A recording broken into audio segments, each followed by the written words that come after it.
আসসালামু আলাইকুম। কেমন আছেন আপনারা সবাই? আশা করছি আপনারা সবাই ভালো আছেন, সুস্থ আছেন। আলহামদুলিল্লাহ আমরাও ভালো আছি। নতুন দিনে নতুন একটা ব্লগ ভিডিও নিয়ে আপনাদের সামনে হাজির হয়ে গেলাম। সংসার থেকে একটু ছুটি নিয়ে একটু ঘুরতে আসলাম বাহিরে।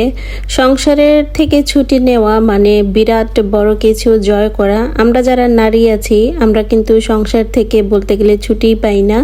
এই কাজ তো সেই কাজ, বিভিন্ন কাজে কিন্তু থাকে।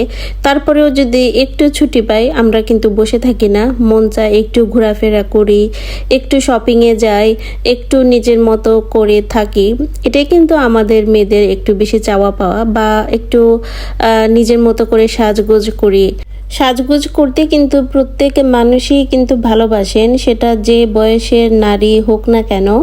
বিশেষ করে সবাই কিন্তু সাজগোজের প্রতি একটু ঝোঁক থাকে। বা অন্য কিছু যদি বলি যে ঘোরানো, বেড়ানো, সাজগোজ, এটাই কিন্তু বলতে গেলে মেয়েদের একটা দুর্বলতার জায়গা থাকে। তারপরেও যখন আমরা সংসার থেকে বিশেষ করে একটু ছুটি পাই আমরা কিন্তু মনের যে একটা আনন্দ, সেই আনন্দ দিয়েই কিন্তু নিজেকে মাতিয়ে রাখি। আমি গিয়েছিলাম একটা সুপার শপে, সেখানে গিয়ে দেখলাম অনেক সুন্দর সুন্দর জিনিস, অনেক সুন্দর সুন্দর বাটি, মানে বিভিন্ন টাইপের জিনিসই ছিল সুপার শপে। তো সব কিছুই দেখছিলাম ঘুরে ঘুরে, আর ভাবলাম যে আমার আপুদের সাথেও শেয়ার করি। বিশেষ করে আমরা যারা গৃহিণী আছি তারা তো আমরা ঘর সংসারের জিনিসের প্রতি কিন্তু দুর্বল থাকি, বা রান্নাঘরের জিনিসের প্রতি কিন্তু আমাদের দুর্বলতাটা খুব বেশি কিন্তু কাজ করে।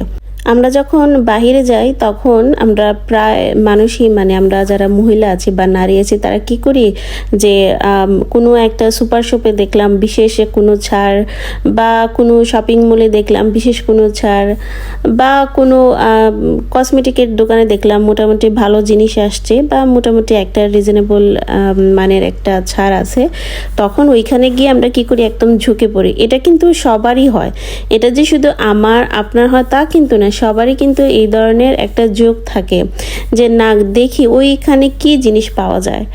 এখানে মানে ঠিক তেমনটাই আমার ক্ষেত্রের কথাই আমি বলতেছি। তো আমার যদি এরকম হয় আমি নিশ্চয়ই বলবো যে আমার আপুরা যারা আছেন তাদের ক্ষেত্রেও এরকম হয়। কোনো বিশেষ অফার যদি দেয় তাহলে তার ঘরে বসেই থাকা যায় না। বিশেষ ছাড় মানে তো বিশেষ চাই, সেটা তো ঘরে নিয়ে আসতেই হবে। তো এই রকমই মানে বলবো যে কোনো কিছু আসলে ফেলে রাখা ঠিক না, সব কিছুই কিন্তু দেখে শুনে বুঝে কিন্তু যে কোনো কাজই হোক করতে হয়। তো যাই হোক, অনেক বেশি কথা বললাম। এটা হচ্ছে পরের দিন সকালের ভিডিও। এখানে সকালের নাস্তাটুকু আমরা করে নিচ্ছি। সকালের মানে আমার কাছে মনে হয় যে ঘুম থেকে উঠে এক কাপ চা না খেলে শরীর, মন, মেজাজ কিছুই ঠিক থাকে না। তো ঘুম থেকে ওঠার পর ইনস্ট্যান্ট মানে কোনো কিছুই আসলে বানাতে ইচ্ছা হয় না ইদানিং। মানে এত অলসতা লাগে, সকালের নাস্তাটুকু মানে যে কিছু একটা বানিয়ে খাবো সেটাও ভালো লাগে না। তো বাহির থেকে যা কিনে আনি সেটাই, আর ঘরে চা তৈরি করি, সেটা দিয়ে সকালের নাস্তাটা শেষ করি। এটাই হচ্ছে ফাঁকিবাজি সকালের নাস্তা। এরকম অনেকেই হয়তো বা নাস্তাটা করেন আমার মতো যারা ফাঁকিবাজি আছেন। তো যাই হোক, পরের একটা স্টেপে যাই। আজকে কিছু সবজি সংরক্ষণ করব, মানে সবজি সংরক্ষণ করা আমি আপনাদের জাস্ট একটু দেখিয়ে দেব। সবজিটা হচ্ছে এখানে তো এখন সামার সিজন, প্রচুর পরিমাণে সবজি পাওয়া যাচ্ছে। আর যখন শীতের সিজন আসে তখন সবজি বলতে থাকেই না, খুবই কম পাওয়া যায়। তো কিছু সবজি যদি ফ্রোজেন করে রাখা যায় তাহলে ওই সবজি দিয়ে মোটামুটি শীতের সময়টা মানে আমরা কাটিয়ে দিতে পারি। তো এই ভেবে আমি কিছু সবজি ফ্রোজেন করব আর আপনাদের সাথে শেয়ার করব। চলুন তাহলে কিছু সবজি ফ্রোজেন করা একটু দেখে নেবেন আমার সাথে সাথে।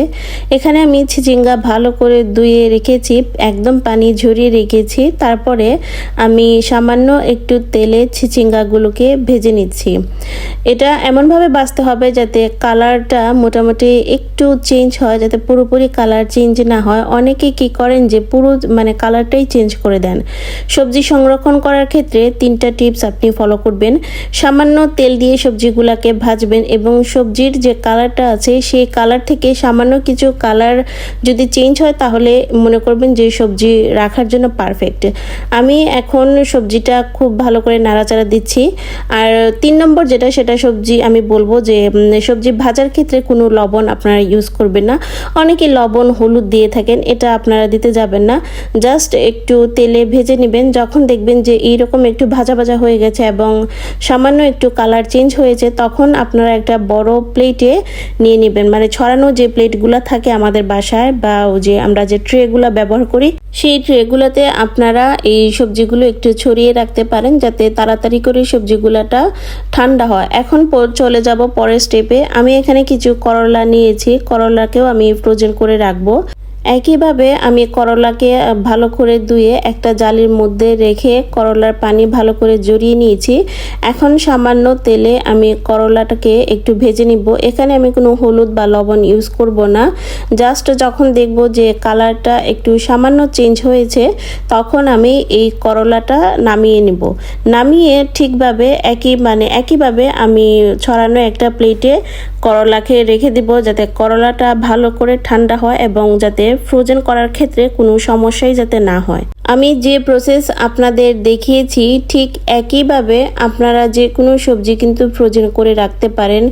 বেগুন, তারপর হচ্ছে বরবটি, ফুলকপি, বাঁধাকপি, করলা, মানে যে কোনো সবজি আপনারা কিন্তু একইভাবে কিন্তু ফ্রোজেন করে রাখতে পারেন। ভিডিওর এই পর্যায়ে এসে সবাইকে একটা রিকোয়েস্ট করতেছি, আমার ভিডিওটা যদি আপনাদের ভালো লাগে তাহলে অবশ্যই লাইক কমেন্ট করবেন। চ্যানেলে নতুন হয়ে থাকলে চ্যানেলটা সাবস্ক্রাইব করবেন, পাশে থাকা বেল বাটনটা বাজিয়ে দিবেন পরবর্তী নোটিফিকেশন পাওয়ার জন্য। আমি 2টা সবজি ফ্রোজেন করব বলে আমি আপনাদের দেখিয়েছি। আর এখানে হচ্ছে বেগুনটা আমি ভেজে নিয়েছি, কারণ বেগুন দিয়ে হচ্ছে আমি তরকারি রান্না করব। তো বেগুন, টমেটো আর কাঁচামরিচ আমি দিয়ে দিব এখন কষানো মশলাটাকে তো ভালো করে কষিয়ে নিয়েছি, সেটা আপনারা দেখতেই পেলেন। এখানে সবজি দিয়ে দিলাম, এখন দিয়ে দিলাম পরিমাণ মতো পানি দিয়ে আমি ভালো করে একটু নেড়ে চেড়ে দিব যাতে একটু ভালো করে ঝোলটা ফুটে ওঠে। ভাজা বেগুন দিয়ে যে কোনো মাছের তরকারি রান্না করলে সেই মাছের তরকারি খুবই সুস্বাদু হয়, খেতে খুবই মজা লাগে। ওইদিকে আমার রান্না হতে থাকুক আর এদিকে আমি চলে আসলাম, সবজিগুলোকে বক্সে ভরে দিলাম। যেহেতু সবজিগুলো আমার ঠান্ডা হয়ে গেছে, এখন সবজিগুলোকে আমি একটা এয়ারটাইট বক্সে করে এভাবে রেখে দিব।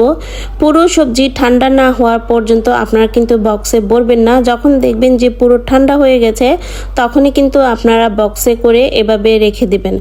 আমি বক্সে এভাবে করে রেখে দিয়েছি যাতে কোনো গন্ধ যাতে সবজির ভিতরে না যায়। এরকম সবজি ফ্রোজেন করার ক্ষেত্রে এই বিষয়গুলো কিন্তু আপনারা লক্ষ্য রাখবেন। এইদিকে আমার তরকারি রান্না করা হয়ে গেছে। বোয়াল মাছ দিয়ে টমেটো বেগুন দিয়ে রান্না করেছি, খেতে খুবই দুর্দান্ত হয়েছে, দেখেই বুঝতে পারছেন। আজকের ভিডিওতে আমি যেভাবে দেখিয়েছি কিভাবে সবজিগুলো আপনারা ফ্রোজেন করে রাখতে পারেন, আপনাদের মতামত কিন্তু আমাকে কমেন্টে জানাবেন। আর এভাবে রাখলে কিন্তু সবজি আপনারা পুরো বছর বা কয়েক মাস পর্যন্ত কিন্তু আপনারা খেতে পারবেন। তবে আমি যে প্রসেসে দেখিয়েছি সেভাবে যদি আপনারা রাখেন তাহলে কোনো টেক্সচার বা কিছুই নষ্ট হবে না, সবজির গুণাগুণ মান কিন্তু খুবই ভালো থাকবে। তো এখানে হচ্ছে বিকালের দিকে বিস্কুটগুলো একটা বয়ামে ভরে নিচ্ছি। আর কাঁচা আম নিয়ে আসছিলাম বাসায়, লবণ মরিচ দিয়ে কাঁচা আম মেখে খেতে খুবই মজা লাগে। আমি জানি সবারই কিন্তু খেতে খুবই ভালো লাগে। তো কথা বলতে বলতে আপনাদের সাথে ভিডিওর প্রায় শেষ পর্যায়ে চলে এসেছি। ভিডিওটা আপনাদের কাছে কেমন লাগলো আমাকে কিন্তু কমেন্টে জানাবেন। তো সবাই ভালো থাকুন, সুস্থ থাকুন। নতুন আরেকটা ভিডিওতে আপনাদের সাথে আবারও দেখা হবে।